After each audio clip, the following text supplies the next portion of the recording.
एक समय की बात है जब एक छोटे से पहाड़ी गांव में एक बुद्धिमान बुजुर्ग आदमी रहता था जिसका नाम सज्जन था। सज्जन को गहरी बुद्धि और कष्ट में शांति प्राप्त करने की क्षमता के लिए जाना जाता था। उनके पास एक ऐसा रहस्य था जिसने उनकी जिंदगी की परिवर्तन कर दिया था और उन्हें अन्य लोगों के साथ इसे साझा करने की बहुत बेसब्री थी।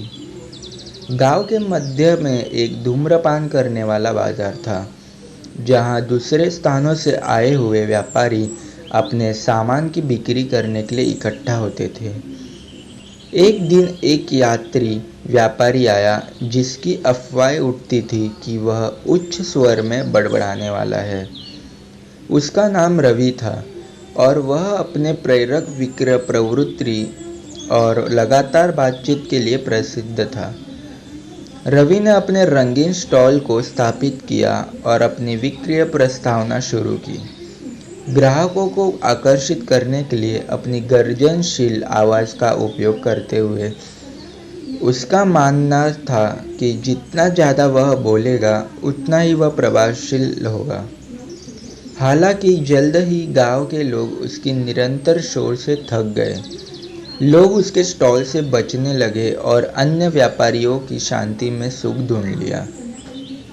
गांव के लोगों के प्रतिक्रिया से आकर्षित होकर रवि ने सज्जन के पास जाकर उनकी सलाह मांगी।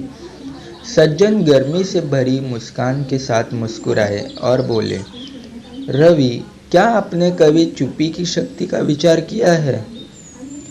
अस्पष्टित होकर रवि ने पूछा, मेरे वस्त्रों की बिक्री में चुप्पी कैसे मदद कर सकती है? मुझे सुनना जाना चाहिए। सज्जन अवगत करते हुए मुड़े और एक बुद्धिमान सन्यासी की कहानी साझा की जो पहाड़ी के शिखर पर निवास करता था। यह सन्यासी वर्षों से चुप्पी के ध्यान करते हुए अपनी आंतरिक शक्ति को विकसित कर रहा था। एक दिन उसके निर्मम आवास में लूटपाती उसके संपत्ति को लूटने आ गए। सन्यासी ने उन्हें अटल शांति के साथ स्वागत किया और चुपचाप रहे। रोचित होकर लूटपाती सन्यासी से बोलने की मांग की। उन्हें यह मानने था कि उसकी चुप्पी कमजोरी का संकेत है। वे सोचते थे कि उसे डर लग रहा है। हालांकि सन्यासी की चुप्पी उन पर गहरा प्रभाव डाली। यह उन्हें उनके अपने कार्य पर विचार करने पर मजबूर कर दिया और हिंसा के मार्ग को फिर से विचार करने पर मजबूर किया। सज्जन आगे बढ़ते हुए कहते हैं, रवि, चुप्पी की शक्ति उसकी क्षमता में होती है जो आत्मनिरीक्षण और परिवेशन के लिए जगह बनने की होती है। जब आप निरंतर शोर के साथ हवा को भरते रहते हैं, लोग अपने विचारों को नहीं सुन पाते और अपनी आंतरिकता से जुड़ नहीं सकते।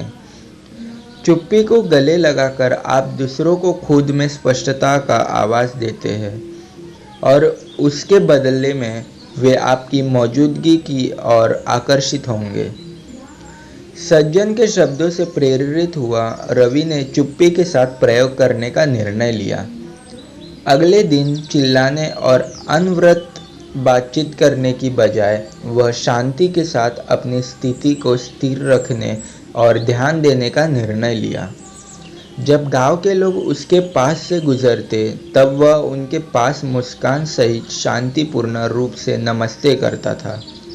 आश्चर्यजनक रूप से वे उसके स्टॉल की ओर आने लगे।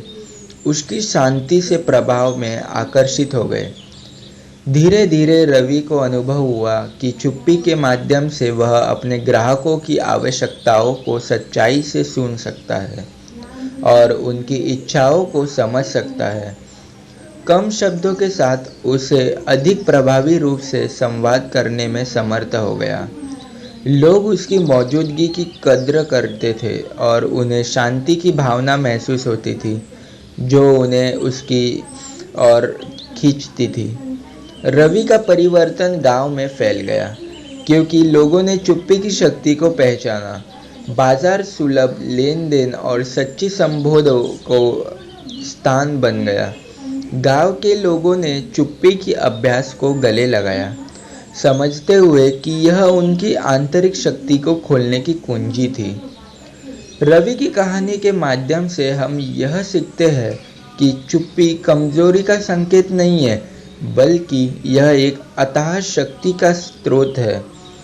यह हमें हमारी असली आप में जुड़ने, संवेदनशीलता से सुनने और हमारे आसपास के लोगों पर सकारात्मक प्रभाव डालने की अनुमति देती है। इसलिए आइए हम चुप्पी की शक्ति को गले लगाएं और हमारे अंदर स्थित अद्भुत संभावना को खोलें। याद रखें, कभी-कभी सबसे गहरी संदेश हमें सबसे शांति लम्हों में मिल सकती है। धन्यवाद।